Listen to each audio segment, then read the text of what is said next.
brief little trumpet break there. That's 62 years ago. That was 1952, actually, from 1 year before this historic tour of Europe. And let's get this started. Thank you. And if we could switch back over to... And tell us about Lionel Hampton, because as you were saying, well, we're talking about the start of rock and roll. They keep talking about Bill and Elvis and stuff, but that was 1954, man. It was Lionel Hampton and Louis Jordan that started all that stuff. You know. But even though he was a jazz band, it was in the big band era, he was not satisfied until he had everybody jumping off the ceiling every night. He had that Tom Town out, man. He would not stop. You see all that choreography we got going there? You know? Unbelievable.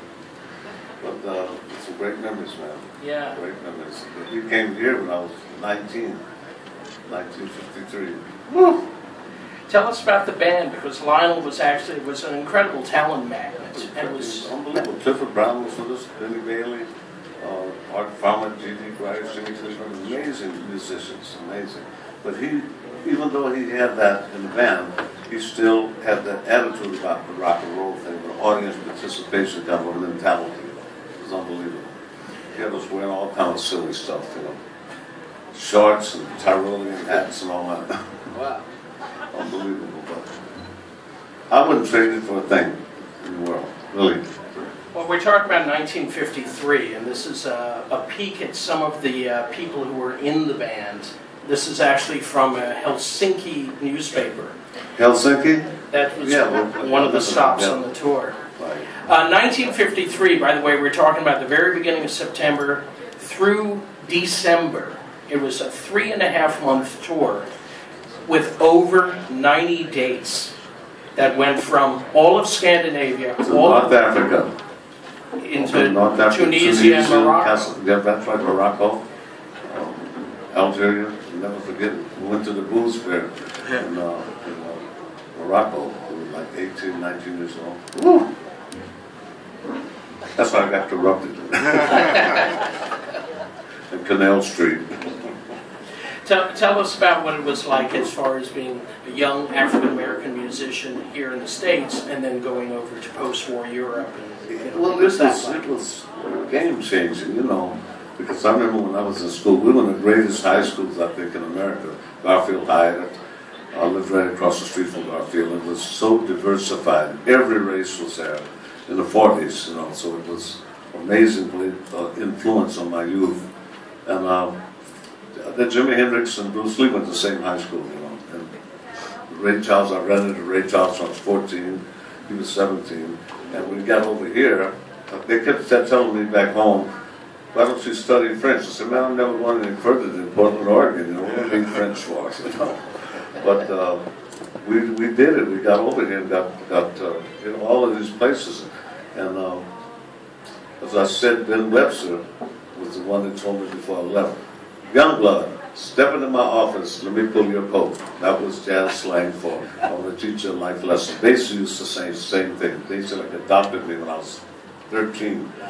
And they'd teach you these lessons about the hills and valleys, you know, about the reality about being black in America, you know, and what the business was like. We used to play the Chitlin Circuit, which was the theaters, the Apollo Theater, and the Regal in Chicago, and the Howard in Washington, D.C., and the Royal in Baltimore. We do that 3 times a year because we could stay someplace for a week each, you know. And it was, we do one night, it was like 27 one-nighters in the Carolinas, and 25, and it was amazing, man. And at that time, Hamp was bigger than Louis Armstrong, Basie, and Duke, with the same agency, ABC Booking with Joe Glazer, you know, which was one of Capone's concession guys, you know. Mafia ran everything, and I ended up years later with Sinatra and the Mafia again, you know. Copacabana, Ciro's, you know, Horseface, Lipavoli, Big Sneeze, Sam Giacomo. All my life I've been around those dudes. You know. Unbelievable. That track left me this ring, you know. I go to Sicily, we go to Amalfi Coast every year. And man, in Sicily in Naples, they're darker than me. That's the Burbage, you know.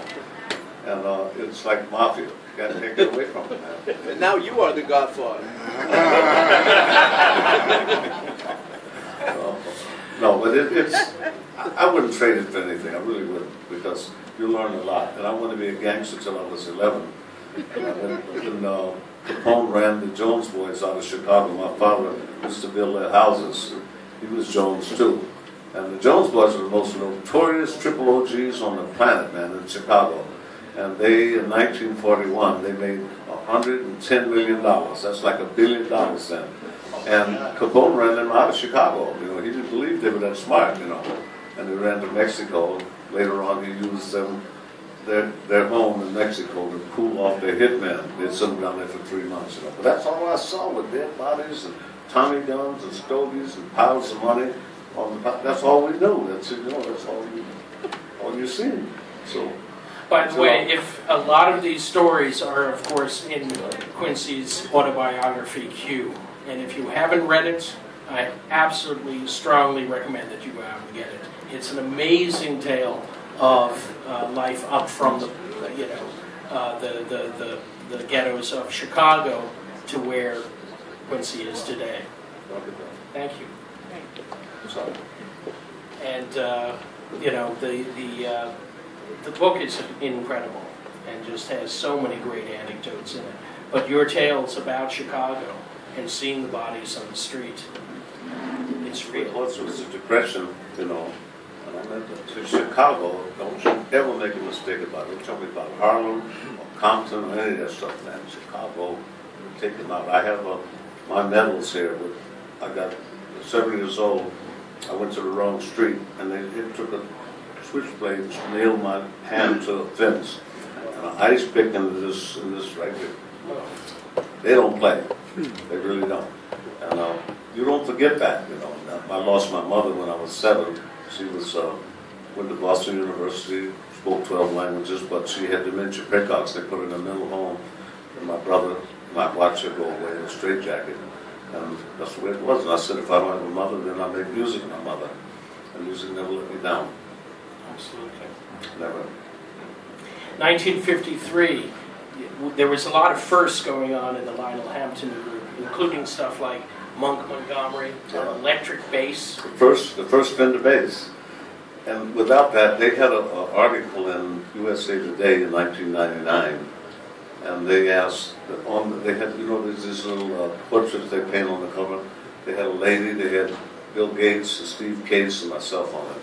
And they said, what piece of technology affected your genre the most? And I said the Fender bass, because without the Fender bass, we'd have no rock and roll, no Motown. Because that's when the electric bass cooked up with electric guitar, which was from 1939, and it started the electric rhythm section in 1969, you know.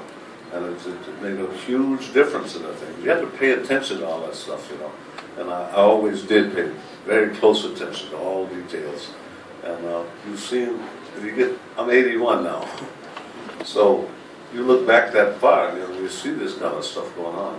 And you see the evolution, the genesis and the evolution of a lot of things. And it's mind-boggling. It's almost too much to retain, you know. But I'm glad that it happened. And the main thing is to travel. Because you've got to go to know. I'm telling you, don't forget television, newspapers, and even the internet. You got to go. Iraq, Iran, Karachi, Aleppo, Damascus, Beirut. We were there with Dizzy Gillespie in 1956, 22. So you're saying that it really was a life-defining trip for you? Man. I'm telling you, I wouldn't take that for anything in the world, because I'm in the process now of learning my 25th and 26th language, you know. And I really love it. I'm in Mandarin, I'm writing and speaking Mandarin and Arabic right now. And it's 3,600 characters in Mandarin. And we have 26, right? 3,600. And I studied Japanese was katakana, and they had kanji, which was the same as Chinese, but they changed all the symbols, you know, because all the symbols in Chinese really mean something very literal, you know. It's unbelievable. And you understand really the culture very much when you get into the languages, the food, and the music. That's the soul of the culture. You guys know that here. What's up? This is a wild city, you know. Tell me, man. Well, Amsterdam did not play. This is Rotterdam, right? Yeah. Same. You don't play though. No. You still wild? Oh yeah. Oh yeah. Unbelievable. But all of it, you know, it's just amazing to see city as it evolves, you know. And you see that over 60 years, it's very powerful impression to you. I'm throwing the focus on the trumpet section right now. Art pop.